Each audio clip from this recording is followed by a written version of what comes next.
نحمده ونصلي على رسول الكريم أما بعد. قال المؤلف رحمه الله: ما يقول عند النوم. قال تعالى: أعوذ بالله من الشيطان الرجيم. إن في خلق السماوات والأرض واختلاف الليل والنهار لآيات لأولي الألباب الذين يذكرون الله قياما وقعودا وعلى جنوبهم ويتفكرون في خلق السماوات والأرض. سورہ آل عمران آیت نمبر 190 190. عن حذیفہ وابی ذر رضی اللہ عنہما ان رسول اللہ صلی اللہ علیہ وسلم كان اذا آوى الى فراشه قال بسمک اللہم احیا واموت. رواہ البخاری رحمہ اللہ. برادران اسلام، میں نے اس سے پہلے بتایا تھا کہ دعا جو ہے عبادت کے لیے مغز ہے. دعا کی بہت بڑی اہمیت ہے. دعا مسلمانوں کے لیے ہتھیار کا کام دیتی ہے. صباحاً اور مساءً اذکار کے بہت بڑے فوائد ہیں. صبح شام کچھ ایسی دعائیں جو پڑھا جائے تو الحمدللہ یہ ہمارا عقیدہ ہے کہ اللہ تعالیٰ شر سے محفوظ رکھتا ہے. آج ہمارا یہ مختصر درس محدثین نے اپنی کتابوں میں جو باب باقاعدہ باندھا ہے کہ سونے کے وقت کیا کہا جائے. ما یقال عند النوم، سونے کے وقت کیا پڑھا جائے، کون سی دعائیں پڑھی جائیں. ذکر و اذکار کرنے کی فضیلت کے تعلق پر میں نے ایک آیت پڑھی ہے اور سورہ آل عمران کی یہ آیت ہے اور یہ 190 190 نمبر کی یہ آیت ہے. اللہ تعالیٰ ارشاد فرماتا ہے: یقیناً بے شک آسمان اور زمین کی تخلیق میں، پیدائش میں، رات اور دن کے اختلاف یعنی ہیرے پھیرے رات اور دن کے آنے اور جانے میں یقیناً عقل مندوں کے لیے نشانی ہے.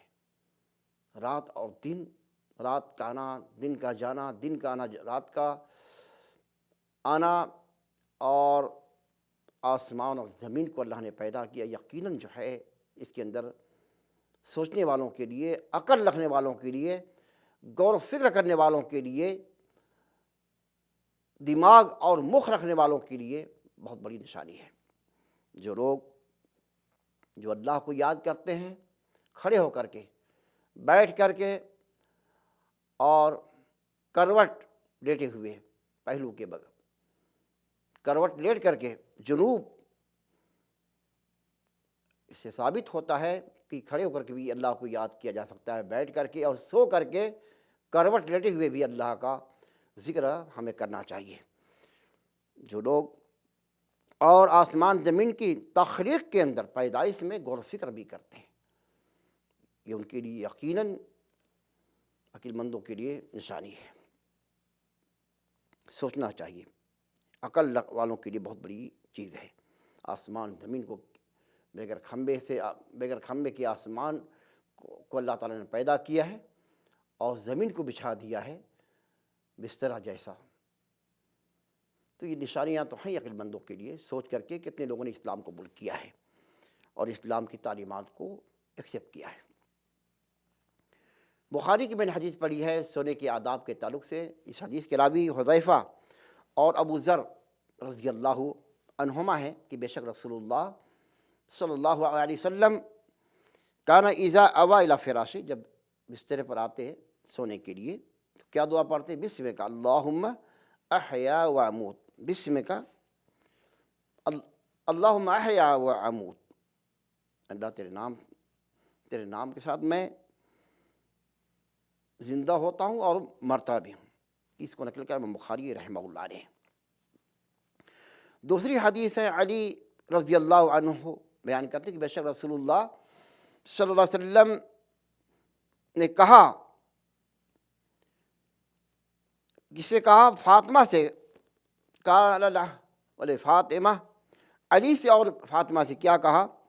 اذا اویتما الی فراشکما، جب تم دونوں بسترے پر سونے کے لیے آؤ، دونوں سے کہا جب سونے کے لیے بسترے پر آؤ،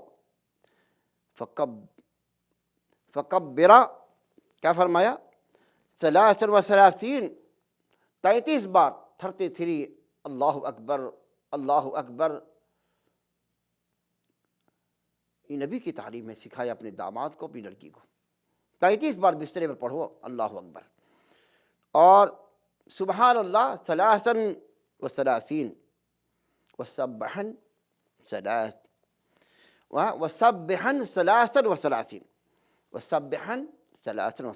33 بار سبحان اللہ.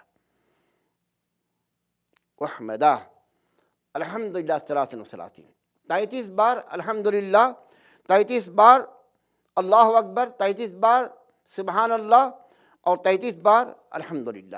اور پھر روایہ 34 سبحان اللہ 34 بار.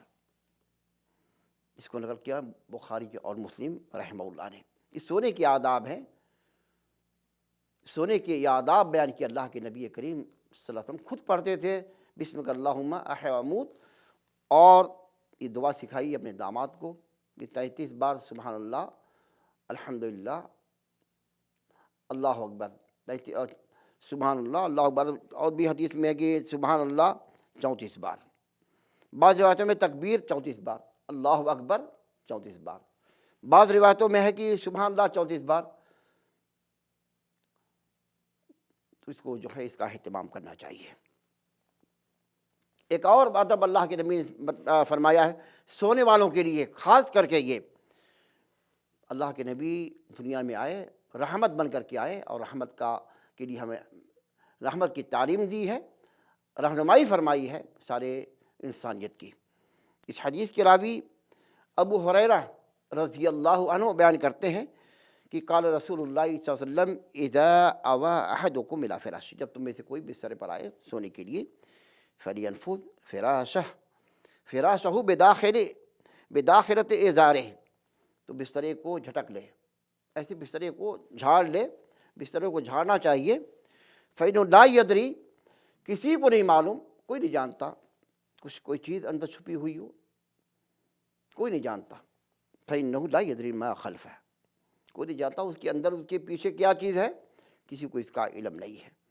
تو یہ نبی نے تعلیم دی ہے کہ جب سونے جائیں تو بسترے کو ہو بھی سکتا ہے. بہت سے ایسے جانور جو ہیں جا کے چھپ جاتے ہیں. ٹھنڈی کے موسم میں دیکھا سنا ہوگا، سنتے بھی ہیں کہ جوتوں میں جا کر کے سانپ بیٹھ جاتا ہے، بسترے میں آ کر کے بچھو کبھی جا کر کے بیٹھ جاتا ہے. تو نبی کی تعلیمات ہے، بہت جامع تعلیمات ہے، پوری امت نے اس کو تسلیم کیا ہے، غیروں نے بھی تسلیم کیا کہ نبی نے کوئی ایسا ہمدرد نہیں ہوگا جو ایسی چھوٹی تعلیم دی ہو. وہ ہمارے نبی جو رحمت بن کے آئے تو پوری دنیا والوں کے لیے آپ نے تعلیم دی ہے کہ بسترے جب جاؤ سونے، جب ارادہ ہو تو اپنے بسترے کو جھٹک لو، جھاڑ لو، ہو سکتا ہے کوئی جانور اندر چھپا ہو. اس کو نقل کیا امام بخاری اور مسلم رحمہ اللہ نے. عن عائشہ رضی اللہ عنہ ان رسول اللہ صلی اللہ علیہ وسلم کان اذا اخذ مضجعه نفث فی یدہ وقرأ بالمعوذات ومسح بہما جسدہ، متفق علیہ. عائشہ صدیقہ رضی اللہ عنہ بیوی آپ کی، اور شوہر کی زندگی کے حالات کا علم کون رکھتا ہے؟ بیوی ہی رکھتی، زیادہ رکھتی ہیں. وہ کہنے کہ بے شک رسول اللہ صلی اللہ علیہ وسلم جب آتے بسترے پر سونے کے لیے تو نفث فی یدہ، ہتھیلی کو ایسے جمع کر کے اس پہ تھتکارتے. نفث یعنی ایسی جو ہے جس میں لعاب بھی ہو، تھتکارنا، تو اپنے ہاتھ میں تھتکارتے. اس کے بعد جو ہے وقرأ بالمعوذات، سورہ فلق والناس، قل اعوذ برب الفلق، قل اعوذ برب الناس، 2 سورتیں پڑھتے. ومسح بہما جسدہ، اور اپنے دونوں ہاتھ کو جسم پر ایسے پھیرتے تھے. متفق علیہ. اور ایک اور روایت میں ہے نفث کہا گیا ہے کہ نفخ لطیف بلا ریق دیگر روایت. یہ نفخ لطیف ہلکی سی جو ہے پھونک ہے جو بلا لعاب کے، اس کو نفس کہا گیا ہے لغت کے اندر۔ رسول اللہ صلی اللہ علیہ وسلم کانا اذا آوا الی فراش کل لیلہ، ہر رات جمع کا، یعنی کل لیلہ نبی کا یہ عمل الحمدللہ، ہر رات کو آپ جب سونے آتے تو بے کل جمع کفائے اپنے ہتھیلی کو جمع کرتے، ثم نفث فیہما، اس میں تھوتکارتے، ایسے تھوتکارتے، اس کے بعد جو ہے فقرا فیہما قل هو اللہ، سورہ اخلاص، قل هو اللہ احد، سورہ اخلاص، وقل اعوذ برب الفلق وقل اعوذ برب الناس، ثم مسح بہما ما استطاع من جسدہ، جہاں تک آپ کا ہاتھ جاتا وہاں تک اپنے جسم پر ایسے ملتے تھے، مسح کرتے تھے، پھرتے تھے۔ یبدأ بہما علی راس، اپنے سر سے ایسے شروع کرتے تھے، اپنے سر علی راس و وجہ، چہرے پر ایسے ملتے تھے، اس کے بعد ما اقبل من جسد، اپنے آگے، اس کے بعد پیچھے، یفعل ذلک ثلاث مرات، 3 بار ایسے کرتے تھے، ما اقبل من جسد، اپنے آگے چہرے پر سر پر ایسے ملتے، یفعل ذلک ثلاث مرات، متفق علیہ، اس کو امام بخاری اور مسلم دونوں نے نقل کیا ہے۔ بہت بڑی فضیلت ہے کہ اس کا ہم اہتمام کریں، سورہ فلق، سورہ اخلاص، سورہ فلق اور سورہ ناس پڑھ کر کے۔ آج معاشرے میں جو ہے یہ باندھنے کا، لٹکانے کا جو رواج ہے، یہ شرک و بدعت سے ہمیں بچنا چاہیے۔ جنبی کی جو تعلیمات ہے، ہاتھ کو جمع کیا اور تینوں صورتوں کو ایسے پڑھ کر کے اپنے جسم میں ملا، یہ بہت بڑا علاج ہے، یہ بہت بڑا علاج ہے۔ آدمی تابان ہے، مریض ہے، تو اس کو پڑھ کر کے دم کرے، اپنے ہاتھ پر تھتکارے اور اس کو ہاتھ کو پھیر دے جسم کے اوپر، چہرے پر، سر پر۔ عن البراء ابن عازب رضی اللہ عنہما قال قال لی رسول اللہ صلی اللہ علیہ وسلم اذا اتیت مسجدک فتوضا وضوءک للصلاۃ۔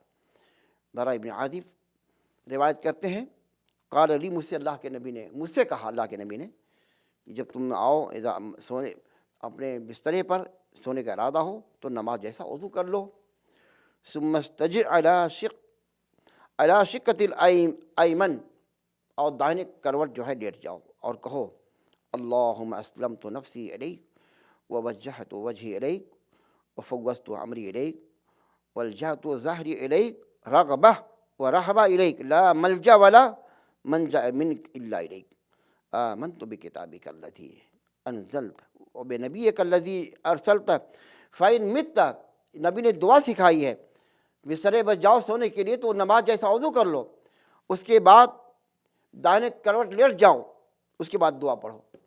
3 باتیں بتائیں، بسترے پر آنے کے بعد، یعنی وضو کر کے آئے اور دائیں کروٹ لیٹ جائے، اس کے بعد یہ دعا پڑھے۔ نبی نے تعلیم دی ہے صحابہ، یہ پوری امت کے لیے ہے یہ دعا، اللہم اسلمت بنفسی الیک ووجہت وجہی الیک، یہ دعا پڑھا جائے۔ اگر کوئی مر جائے اس حالت میں، فإن مت مت علی الفطرہ، یہ آخری کلمہ جو کہا کہ جو ہے، اگر کوئی مر گیا یہ دعا پڑھ کر کے تو اس کی موت فطرت کی موت ہوگی، اس کی موت کیسے ہوگی؟ اسلام پر ہوگی، فطرت اسلام پر اس کی موت ہوگی، اس کے لیے خیر ہوگا۔ بہت بڑی فضیلت ہے یہ، توکل اور یقین ایسا ہونا چاہیے کہ ہم اس دعا کو پڑھ کر کے سوئیں اور وضو کر کے سوئیں۔ یہ نبی کی تعلیمات ہیں۔ اللہ تعالی ہم تمام مسلمانوں کو نبی کی تعلیمات پر عمل کرنے اور اس پر چلنے کی توفیق عطا فرمائے۔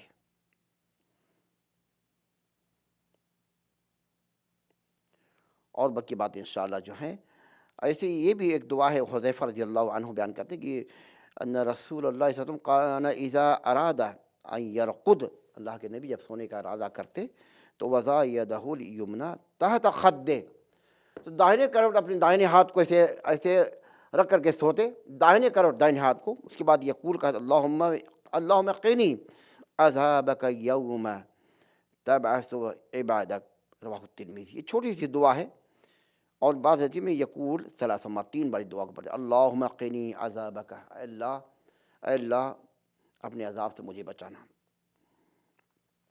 یہ دعا نبی نے سیکھا، نبی کریم صلی اللہ علیہ وسلم 3 بار بسترے پر دائیں اپنے جو ہے دائیں ہاتھ کو دائیں رخسار گال کے نیچے رکھ کر کے یہ دعا پڑھا کرتے تھے۔ تو نبی کی جتنی تعلیمات جو صحیح احادیث سے ثابت ہیں اس کو ہمیں ایکسیپٹ کرنا چاہیے، اس پر عمل کرنا چاہیے۔ ہمارے نبی نے جو دے دیا اس کو لے لیا جائے، اور جس سے منع کر دیا اس سے باز رہا جائے۔ یہی دین ہے، یہی دین، اور اسی میں خیر ہے اور اسی میں نجات ہے۔ دعا عبادت کا مغز ہے، دعا مسلمانوں کے لیے ہتھیار ہے۔ ہمیں دعا، ذکر و اذکار صباحاً و مساءً اور سونے کے وقت کرنا چاہیے، جو اللہ کے نبی سے ثابت ہے۔ اللہ ہمیں توفیق، تمام مسلمانوں کو اس پر عمل کرنے کی توفیق عطا فرمائے، آمین۔ السلام علیکم ورحمۃ اللہ وبرکاتہ۔